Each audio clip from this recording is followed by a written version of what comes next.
You all to the new video on international economics. This is module 1, introduction to international economics. This is an introductory module to the UG syllabus of international economics.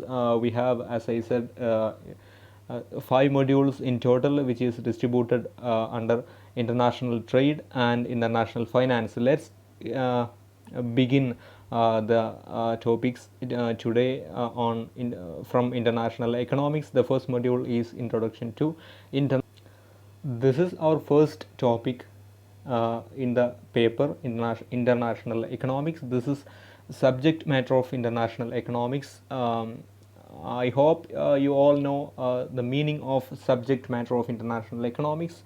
It does mean the scope of international economics, or the topics or subjects or the matters that we are going to study or learn from this paper, international economics. So let's get started. As I said in the previous video, international economics is classified into two: international trade and international finance. So under international trade, we have trade theories and trade policies. Trade policy is also known as commercial policy. So international trade is further classified into trade theories and commercial policies. That means we will learn trade theories and commercial policies as part of international trade. Then second part is international finance. It is further classified into foreign exchange and balance of payments. This is related to the finance section of international economics. The previous one, trade theories and commercial policy, are related to the trade aspects of international economics. So the international economics has two aspects: trade aspects and financial aspects. Both are actually interrelated, but both are actually independent as well.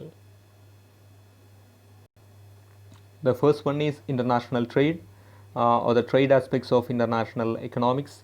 So under this section, we will study trade theories and trade policy or commercial policy.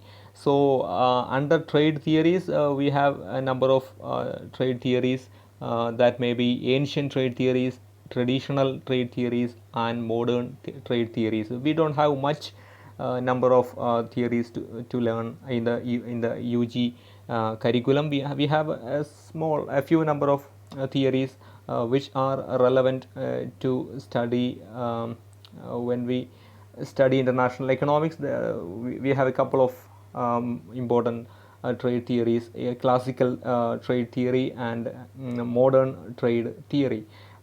Then commercial policy. Commercial policy is also, as I said, also known as trade policy. This is the policy of a nation, this is the policy of a government related to international trade, or the trade or export, the policy related to export and import of goods and services of a nation with the rest of the world. And we have in brief two kinds of policy. It is either a free trade or a protection. Free trade or protection. So the protective measures are different. Protective measures are many. That may be tariff barriers, that may be non-tariff barriers, that may be traditional barriers, that may be new protectionist measures. So we will study in detail later. The trade theories deal with the basis of trade. That means that the theories explain how does the nations gain from trade, and it explains the basis of trade, basis of gainful trade. The trade will happen between two parties only when two parties gain from trade. Take the case of a shop owner in a small town of Mumbai. Then why does the trade will happen over there? It is only because the buyers gain something, the seller gains something. Then only the trade will happen. So this is the basic theory of international trade. Trade will happen that may be domestic trade or foreign trade. Both cases, trade will happen only when both parties, buyers and sellers, gain from trade. If no gain, there is no trade. So another part of international trade is trade policy. Trade policy may be, as I said, free trade or protection. If there is free trade, the market will look after everything. There is no need for any external authority to take over the trade matters. And if there is protective measures in place, the government or the authority, trade authority or the government will decide the rule of law, and they will decide everything related to export and import. So they might be promoting trade, or they might be discouraging trade. So it is upon the government in a nation, and they will decide. They might have some bilateral or multilateral agreements. That means when a state head, prime minister or a president, when they visit foreign nations, they may sign some agreements with their foreign counterparts that may be related to international trade, international finance. So bilateral agreement is an important matter in international economics. So this is trade policy or commercial policy. A second part of international economics is international finance. International finance is further divided into two sections. First section is foreign exchange. Second section is balance of payments, BOPs. So foreign exchange is the currency of foreign nations. That may be international currency, that may be foreign currency. So we will discuss about the differences between foreign currency and international currency later. You can also think about that. What are the differences between foreign currency and international currency? Is there any difference between the two? Anyway, the foreign exchange, under the foreign exchange section, we will study the theories, the systems and the transactions of foreign exchange.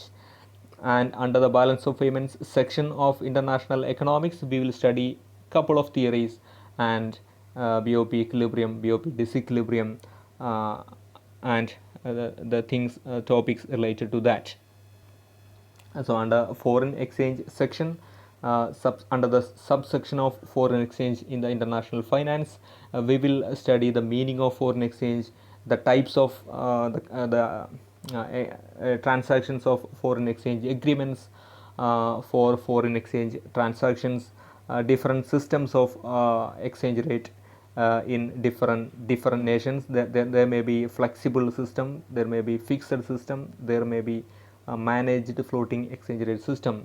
When talk about that, you have to be aware of the exchange rate system of India, exchange rate system of United States of America, exchange rate system of other developed nations, other developing nations. So we will discuss that about also. So another subsection of international finance is balance of payments. Balance of payments is the comprehensive economic external transactions of a country with the rest of the world.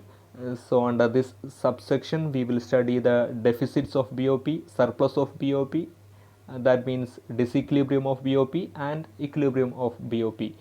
And we will also discuss whether it is desirable, whether it is not desirable, and what are the measures to correct BOP disequilibrium of nation. And when we talk about that, you have to be aware, you have to think about whether India has a desirable position over balance of payment, whether India enjoys BOP surplus, BOP equilibrium, BOP deficit.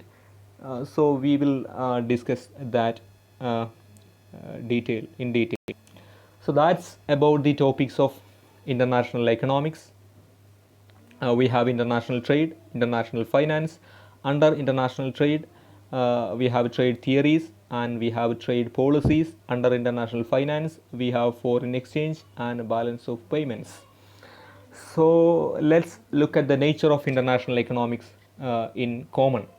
International trade is microeconomic in nature, and international finance is macroeconomic in nature. Why we say like that? International trade microeconomic? Is there no macroeconomic principles applied in international trade? So we will discuss that also later. So let me briefly talk about that now. International trade is, as I said, microeconomic in nature. That means we will apply microeconomic principles, microeconomic concepts, microeconomic theories in international trade. um, for example, we will use a demand curve, supply curve for explain the gains of a nation from international trade. We will discuss import, we will discuss excess demand, excess supply, and we will connect that with export of a nation, import of a nation, so that things like that. So this is microeconomic in nature, international trade. That is the first section of international economics. The second section is international finance. It is macroeconomic in nature. We will apply the macroeconomic principles: money supply, interest rate, everything like that. So international finance is macroeconomic in nature. This is and we have to be aware of the bilateral or multilateral relations, and we have to be aware of the relevance of bilateral relations of a nation with the rest of the world, and it is important for enhancing the trade and finance of a nation with the rest of the world. This is much relevant. So before winding up the session on the subject matter of international economics, let's look briefly about the contributors or economists associated with international economics. In the list, the first two are classical economists. Undoubtedly, the first two are classical economists, Adam Smith and David Ricardo. We cannot neglect Adam Smith and David Ricardo in explaining in any branch of in any major branch of economics. They are associated with almost all branches of economics, because Adam Smith is known as the father of modern economics, and the others in the list are also important contributors: J.S. Mill, Alfred Marshall, James Keynes. Samuelson is a recent economics. Robert Carbo and Paul Krugman are the current economics. Paul Krugman is a Nobel laureate, and he is a well-known economist, and he is a well-known international economist. And this is about, and I am winding up the session, this is all about the subject matter of international economics. Once again, let me conclude that international economics is classified into two sections. First section is international trade, second section is international finance. Under the trade section, we will study trade theories and trade policies. Under the finance section, we will study foreign exchange and balance of payments.